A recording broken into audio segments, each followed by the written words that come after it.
Hey guys, today we're going to be talking about plotting points on the coordinate plane, specifically looking at ordered pairs and the x-axis and the y-axis. You need to write down this definition. I'll have your note sheets for you. A grid is a pattern of horizontal and vertical lines that form squares or forming squares. So when you're looking at grids, we look at the horizontal lines and the vertical lines to see where they intersect. A coordinate grid is a grid used to locate a point by its distance from two intersecting lines. So what are the coordinates for the house? Well, they are wherever the two lines meet. Our first line is B and our second line is 4. You could say B4, or for this one you could say 4B. That is where the house is. An x-axis is a horizontal number line on a coordinate grid. So the x goes horizontally like this. You'll see that is the x-axis. The x is always going horizontal or flat. The y-axis is a vertical number line on a coordinate grid. So the y-axis goes up and down. Okay, it goes up and down. X is flat. Up and down, flat. All right, an ordered pair is a pair, it's supposed to say a pair of numbers that give the location of a point on a grid. So our ordered pair here is 3, 4. So we're looking for where 3 and 4 intersect. And we're going to get into how you know which 3 and which 4 to look at here in a minute. So you go over 3, you go up 4. So your ordered pair gives you the location, which is at 3, 4. All right, the first number is always the x. That's how I knew to go over 3 before I went up 4. The first number is always on the x-axis. Remember, the x goes horizontally, left to right, and the y is the second number, up and down. Okay, so this is how you plot ordered pairs. You always find the x value first, moving horizontally either right if the x is positive or left if the x is negative. So for this one, we're going to graph 2, 3. Our first step is to move right 2 because it is a positive 2.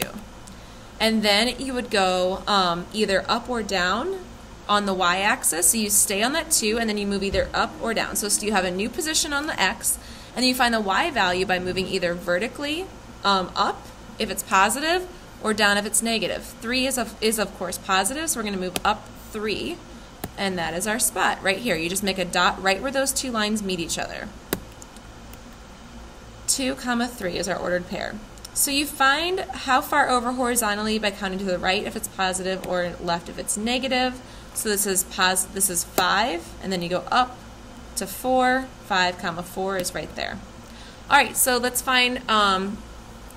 So if I give you an ordered pair, you just kind of work backwards. You have to understand that this is the x. So you go over 3, up 5, okay? You always look at the x first. So this dot would not be 5, 3, it would be 3, 5, because the x has to come first. Over 3, up 5, okay? If one of your numbers is a 0, that means it's going to be right on that axis. So we go over 4, because the x is 4, and you don't go up or down at all, so you just stay right here for 0. So this is where you plot your point. You plot it right there on the x-axis, just over 4. All right, same thing if your x is 0. You stay right there because it's telling you you don't need to move at all either way. You just stay right there in the middle, and then you just go up 5. Whoops, sorry. You go up 5, okay? So this is where 0, 5 would be plotted.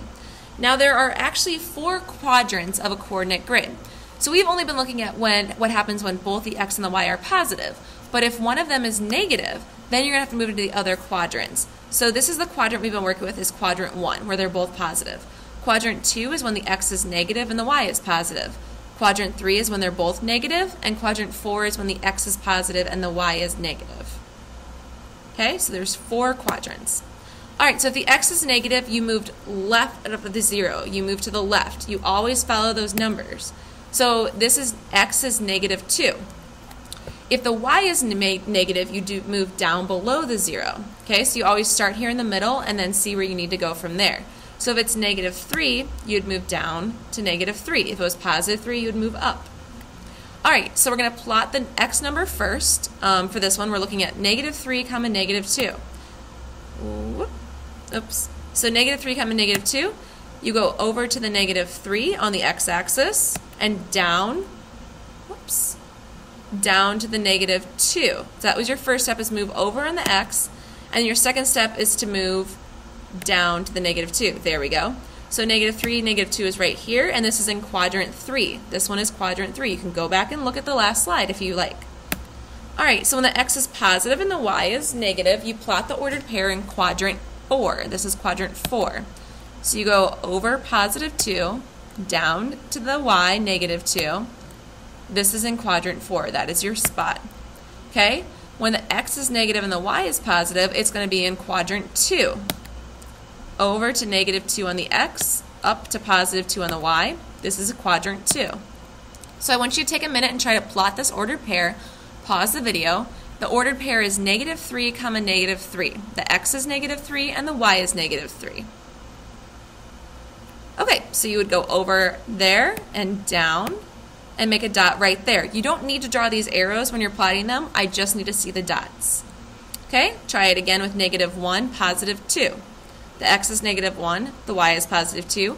Pause the video and try to plot this point on your notes. Good.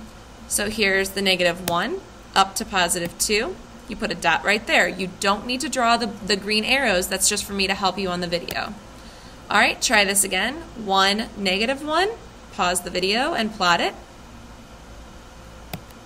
All right, so you have 1, -1. There's your spot.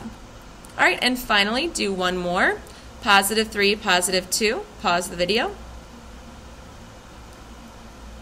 All right, let's look at it. You go over 3 on the x, up to 2 on the y. There you go. All right, that takes care of this video for you guys. I need you to have these notes filled out. And remember, we're having a contest to see which class turns in the highest percentage of homework. So I need you guys to turn in all your homework, bring these notes back, bring back the pie charts that I gave you, and don't forget you will have a quiz on circle graphs and bar graphs. It'll be an easy little quiz for you tomorrow. All right, I'll see you guys later. Bye.